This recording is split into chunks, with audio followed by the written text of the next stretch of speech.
right, let me go ahead and turn that music down a little bit as some people start to roll in.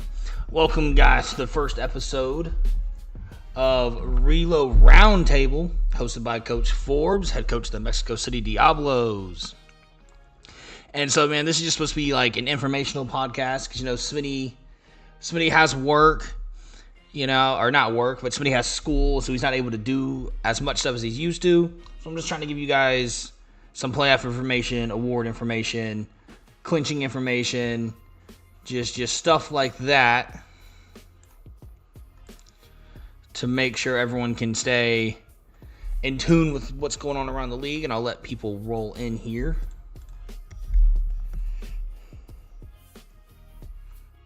Let me move this over here onto this screen. There we go. All right, what's up, EA? What's up, Sharp, Luke Poor, and Michael Simmons? All right.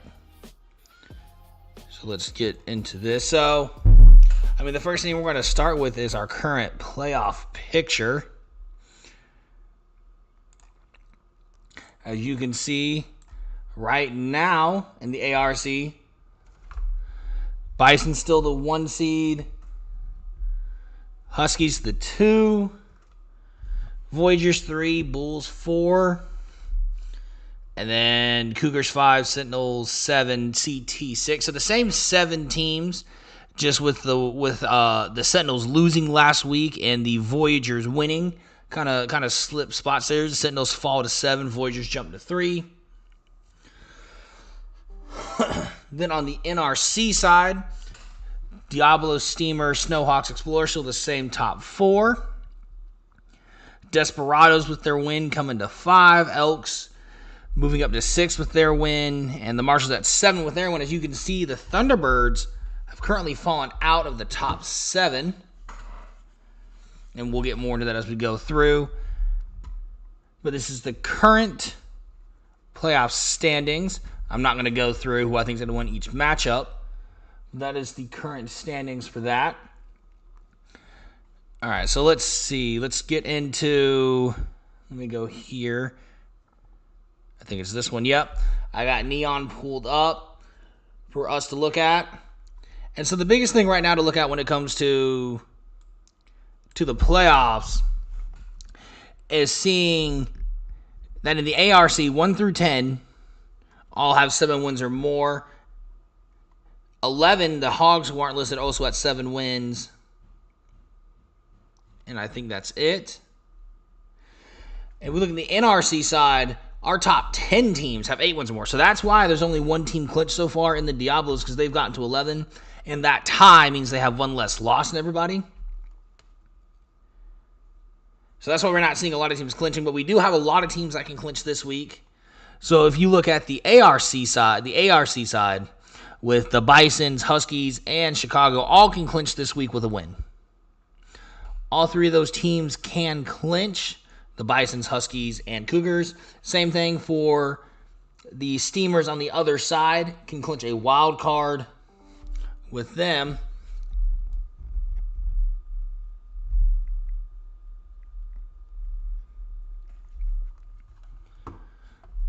All right, but if we go into, and this is how I keep track of stuff, guys.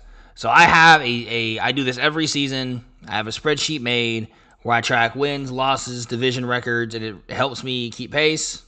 So you can see here that I have the Lumberjacks eliminated, the Gunners eliminated, the Tigers eliminated, the Monarchs eliminated, and the Crusaders eliminated. In the ARC, the Pioneers are gone, the Armadillos, the Dreadnoughts, and the Red Dragons are all eliminated. All right, let me pull up, where's Discord at? Pull up Discord so I can look at the weekly schedule while we go through this as well. And I'm just going to run down the playoffs by division, kind of like how we did last week on the RFL podcast, but just looking at the last 3 and what teams need to do. So for the Explorers, they cannot win the division this week. But also, let's see. So we look at who played. They've played the Condors.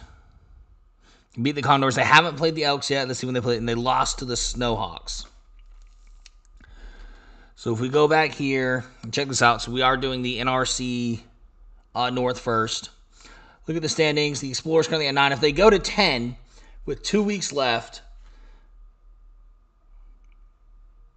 they still can't close. There's too many teams at 8 wins with 2 games left. So no one in the North can clinch. But what the Barons are going to want is for them to win and the Explorers to lose so they can be tied at the same record at 9-6 again. In the South, the Diablos can clinch their division with a win or a Desperados loss. And then neither team, let's see who they played. The Desperados, you got to look at the 8-win teams, have not played the Barons, have not played the Elks or the Condors. They played the Snowhawks, but that's another 9-win team. So again, it's only Diablos with a clinching thing. We go to the East. The Steamers, same thing as last week, can clinch the. Let me make sure before I say anything wrong. 4-1, 4-1, 4-1, 3-2. They clinch their division with a win. But now, even if the Marshals lose, they can't do anything about this. So the only way for the Steamers to clinch the division is with a Steamers win. A Steamers win also means they clinch the wild card. There's nothing for the Marshals to clinch yet. And then over here, there's no way for any of these 3 teams to clinch in the NRC West. So if someone wants to let, Grayson know, in the West, if we're looking over here at the Snowhawks, because even if they win and go to 10-5, if the Elks also win, they're still, even if the Elks lose, because the Elks swept the Snowhawks, if they end up tied at 10-7 at the end of the year, the division still goes to the Elks. So even if the Snowhawks win and the Elks and Condors lose, the Snowhawks still can't clinch a spot. So we're going to be going into week 17, and there's a good chance 1, probably 2, with the Steamers playing the Tigers. So 1 or 2 teams only being clinched in the NRC with 2 games left. So that's 5 open spots, if not 6. And I don't think, so in the Shamrocks play the Condors. They're obviously eliminated with a loss. They're also eliminated if 2 of any of these 5 teams right here win. So if you have the Elks, the Marshals, the Barons, the Thunderbirds, if you're a Shamrocks fan, right, trying to get that 1% chance to get back into the playoffs, you play the Condors, so you hope you beat the Condors, but then you need a combination of 3 of these teams to lose. So you're going to need, let's see who the Elks play. You're going to need the Monarchs to beat the Elks. You're going to need the Desperados to beat the Barons. You're going to need, I think, the Lumberjacks play the Barons. Yep. You're going to need the Lumberjacks to beat the Barons, and you're going to need the Diablos to beat the Thunderbirds. So it's just not looking good for the Shamrocks. If we go to the ARC, in the North, like I said earlier, Huskies, Cougars, and Bisons can all get in with a win. The ARC North, unless one of these 2 teams win the next 2 and the other 2 lose the next 2, is going to come down to Week 18. No one's going to be able to clinch the division until Week 18. Pioneers already out. Let's see, the Hogs at 7-7 need to win out to even have a chance. I think in both conferences, you're going to need a double-digit win totals to get in, and I think even then, that's not guaranteed. If we go to the South, no one can clinch anything this week either.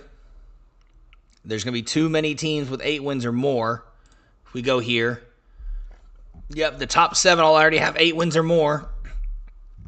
So even if the Voyagers win, they can't get in. I mean, they'll be inching closer, but they can't clinch anything this week. The Sentinels dropping that game to the Elks really hurts, so they have to play catch-up now. They're now half a game behind the Voyagers. They swept the Voyagers, so they're going to keep the head-to-head tiebreaker, but that's going to matter unless they can catch up. In the East, the Bulls still have that win back in week 3 right here, where they beat the Celtic Tigers. So even at 8-6, they keep the lead. The Celtic Tigers are now second. The Bulldogs now third. Again, no one can clinch because everything's so tightly contested. This is probably also coming down to week 18. But the Black Knights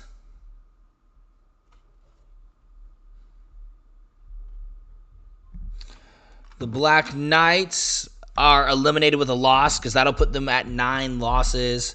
I mean, they're almost mathematically eliminated now. If you look, they're 2 games back from getting into number 7. They're currently at 12, at 6 and 8, but that would require a lot of these teams to start losing and then for them to hopefully tie. But with a loss, they'll be officially eliminated. With a loss, or if these 2 teams win. If enough teams get to 9, they'll be out. And then the Aviators and Miners who played this week, again, not mathematically, but whoever loses is guaranteed to only be able to get to 9 wins. So I believe they play Wednesday night. Or is it Tuesday? No, they play Tuesday, so they'll be playing Tuesday. Miners versus Aviators. Miners at Aviators. Both teams coming off of losses. And that'll pretty much determine whose season's over right there and then, only being able to get to 9 and 8. So the Bisons can actually win their division this week. So, any Bisons. I see Mac, you're in the chat. If you win, and yes, so I see you in the chat. If you win and the Aviators win, you win the division. So the Bisons can win their division this week. And if you're a Bisons fan, you're probably hoping the Huskies and Cougars can both drop a game here. The Huskies playing the Black Knights, the Cougars playing the Snowhawks. So probably just hoping both of those teams drop so you can solidify your position at 1. So that's just a quick divisional matchup. I know I went fast, but there's anybody in the chat who wants me specifically to look at your team and let you know what you want to happen this week, just let me know before I move on to awards and stuff going around on the league, stats leaders, this, that, and the other.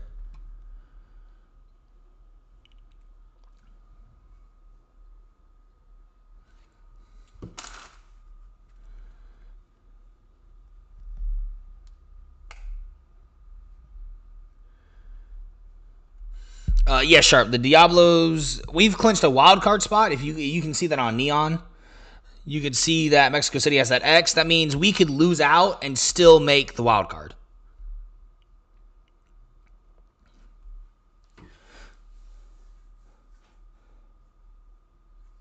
Yeah, so as Cash right there said, we've clinched a playoff spot, just not the division. We can clinch the division this week if we win or a Desperados loss.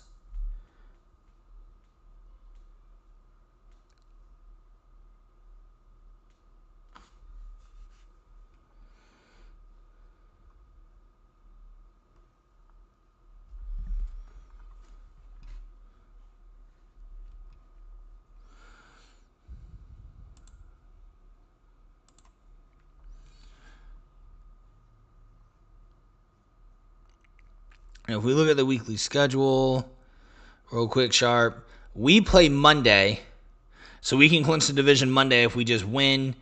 And then the Desperados are playing at 9 p.m. on Wednesday, so a game I'll be calling.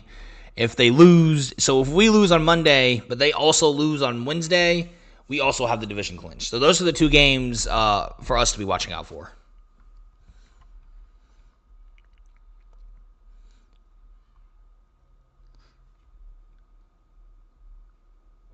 For the Hogs, I see Mac bringing up the Hogs. Let's go look at the Hogs schedule. Let's see, that's CT, Huskies, and Lumberjacks. I know Peyton Cash is on them Hogs. And it's just going to be tough, man. If you look at this, they played the Celtic Tigers this week, who are on a 1, 2, 3, 4, 5, 6, 7 game win streak right now. The Hogs currently 1-2 in their last 3 after having their own 5-game win streak. But the Celtic Tigers have just been on a tear. No, I mean, you also look at their schedule, and there's not a single team here with a winning record for the Celtic Tigers. So they've just been beating up on bad teams. The Bulldogs 7-7, so they don't have a losing record. But the Black Knights 3-8, Red Dragons 3-11, Armadillos 1-13, Black Knights 6-8. Oh, the Sentinels have a winning record. I'm sorry, the Sentinels 8-6 is currently the only team all season that the Celtic Tigers have beaten with a winning record.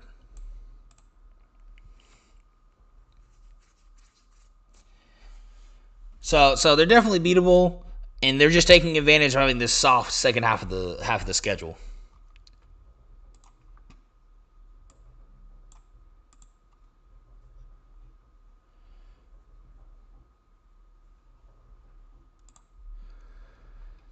But yeah, like even if I make I'll make a copy real quick. We'll just call it Hogs.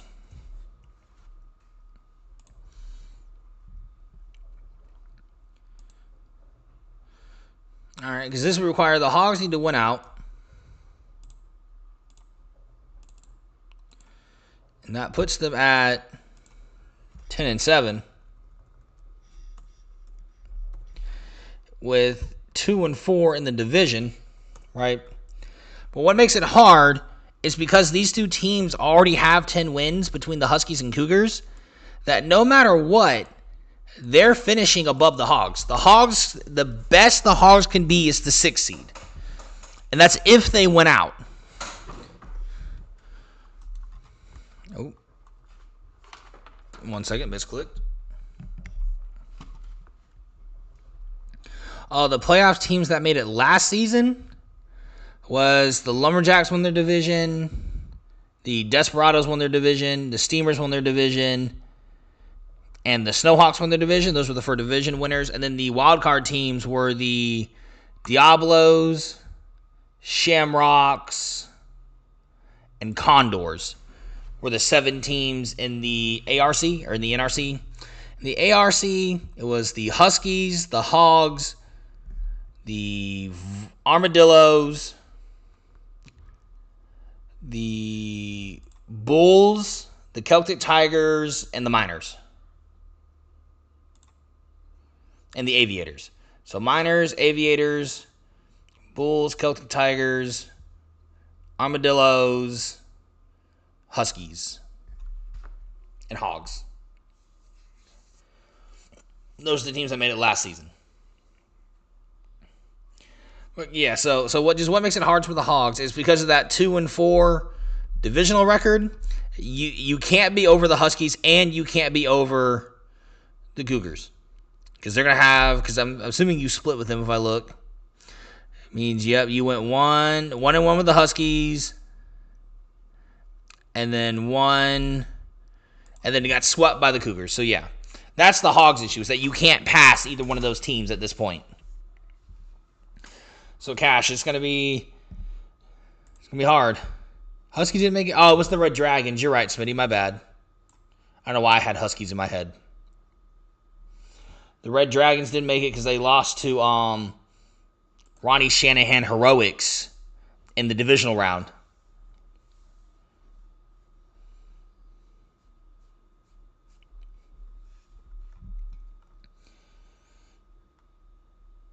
All right, well, if you guys can think of any more teams specifically you want to know what they need or anything like that, just let me know. But I'm going to go show you guys. We'll just use Neon for right now. Pull up these stats leaders. And, yeah, we'll do the top 10. No, we did the Diablos. We finished 6th. The Desperados won the division last year.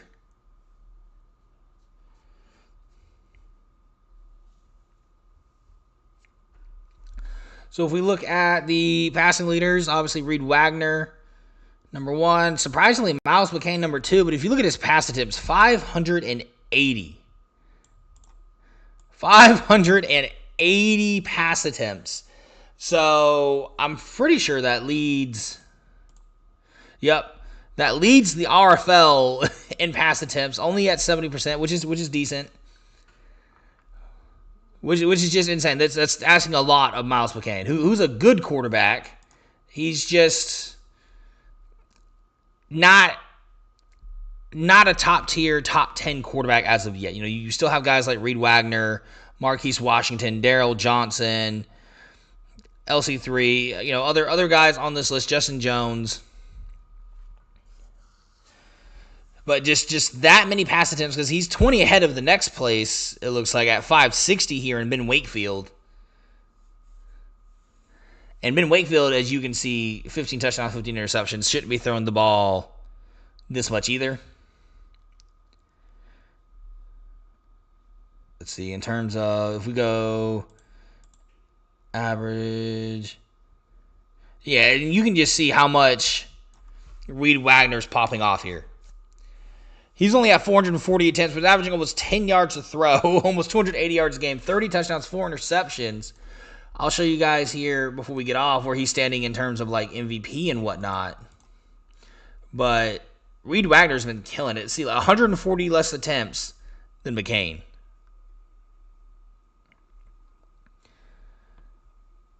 Let's see. Oh, yeah, that's also a big issue that we talked about last time. 115 sacks for Preston Schrader. One of those two. And he's still got 3 weeks left. So I don't know how he hasn't gotten hurt when we've seen other people getting hurt. When I've called Huskies games, you see me call this out too.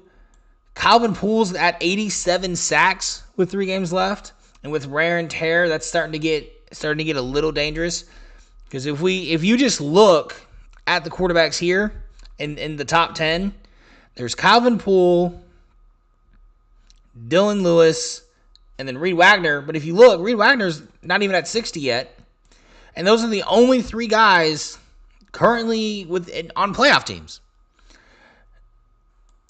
And Calvin Poole, compared to the next person, Dylan Lewis, has been sacked 24 more times than the next playoff quarterback currently. And so that's a big issue I have for the Huskies in their playoff hopes. I think that's part of the reason why, if you see here, they started 6-0. Oh.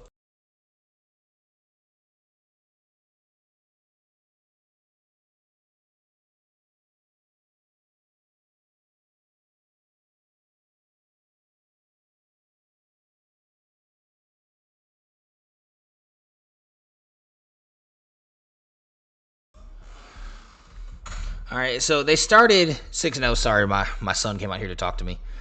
They started 6-0, but since that 6-0 start, 0-1, 1-1, 2-1, 2-2, 2-3, 3-3. So they're 4-4 since that 6-0 start.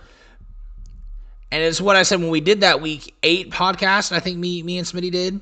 If you look at the teams they were playing at the time, currently not a playoff team, currently not a playoff team, currently not a playoff team, currently not a playoff team, currently not a playoff team, currently not a playoff team. And then they started playing some playoff teams, and then they started coming back to earth. Now, Huskies still have top 5 offense in the league, especially with that receiver trio. But I just think they're trying to find their footing after making do with what they got to start the season with. And you can see, they're ending with the Black Knights and Hogs, who they should definitely win. And the Cougars will be a nice, tough matchup before they start the postseason. But that's so with the Huskies, that's going to be something they have to look out for, because you don't want Calvin Poole to be injured, because I believe their backup is still Mark Hansen. Not Mark Hansen. Mark Hansen. Yeah, their backup is Mark Hansen. Who again? He's an 80 overall. He's also young, but he's not Calvin Poole. So again, you see Max saying in the chat, they're going to have to start relying on Leonidas, even if not, in the playoffs, because obviously you want to go through your strengths, which is their passing game in the playoffs. At least leaning on Leonidas over these next 3 to just get you through the season to try to avoid a Calvin Poole wear and tear injury. All right, let's see what else with passing. Go to touchdown leaders.